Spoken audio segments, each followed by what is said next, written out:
Well, I'm here in the beautiful resort of Antalya in Turkey. You know, Turkey has seen phenomenal growth in its tourism and travel industries. Just over the last decade alone, 10 million people a year, growing to 30 million a year. That's a colossal strain on infrastructure here. And yet, the Turkey has kept pace with all kinds of packages, inclusive packages, that have taken advantage of its exchange rate, which has been relatively good against the euro. Russians as well, but Germans, UK, particularly the Japanese. And these nations are coming here for sun, sand, sea, but also another very important thing, which is culture. And Turkey really has it.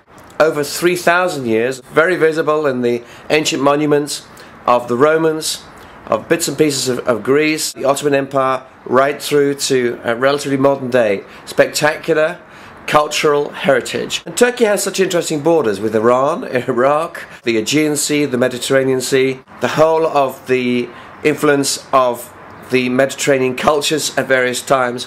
These all blend. And we see those blends in Istanbul, we see those blends in other parts of the world. But it is perhaps in Antalya itself that we see these things blended together in what we call the true holiday experience. And everything else that Costa Brava or Costa del Sol or Portugal or Italy would also be able to offer. Antalya is really in competition with these places. If we look at the Spanish economy, we're looking at a 45 billion a year industry in Spain alone for travel and tourism, around 12% of the economy, and around 25% of the entire total of the European Union, just for one country. 60 million international visitors in 2007. And then came the crash, caused by the downturn in the economies of the countries that were providing a lot of visitors, particularly in the UK, and also a variance in the exchange rates, because all international tourism is, at the end of the day, a bet on one thing, which is the value of your own currency against the currencies of the people who are wanting to visit your country. If their currencies fall by 10 or 20% against yours, then whatever you may think about your prices being bargain prices, your own prices are suddenly going to jump 10 or 20%. On the other hand, if your own economy, where you're providing your holidays, is in such a mess that the markets don't want to buy that currency, and your currency falls 10, 20 or 30%, as happened in Turkey not so very long ago, then you suddenly find, once again, that your holidays that perhaps were about average price are suddenly the bargain discounts across the whole of the industry. So it's a big challenge. But if we look at those 60 million tourists coming every year, or who were coming a year, into places like Spain, we see there a 30% fall in UK visitors in just 1 year, with competition from Turkey, Bulgaria, Egypt and other places. So what's the future of travel and tourism? It's to provide spectacular value and to go beyond people's best expectations, to provide inclusive packages for those who want to be sure that their costs are not going to go up, to provide DIY, book your own hotel, book your own car, tour wherever you want to, holidays for those who are feeling more adventurous, providing ecotourism for those that want to visit off-season, to make sure that you don't just have one blitz of full hotels in the summer and then nothing else all the rest of the year. Medical tourism alone has the power to transform many tourist industries. In Thailand, they are seeing up to 1 million people every year go for treatments which are much lower cost. In the US, an average citizen can save up to 65% of all their medical costs by jumping on a plane and going to a low-cost country like Turkey rather than paying for all those bills in the United States itself.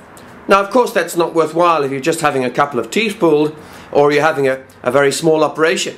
But if you're talking about, let's say, cardiovascular surgery, if you're talking about a major cosmetic surgery, then these kinds of things where there's a big recuperation period, these are ideal operations to have outside the country, so long as you have full confidence, of course, in the facilities when you get there.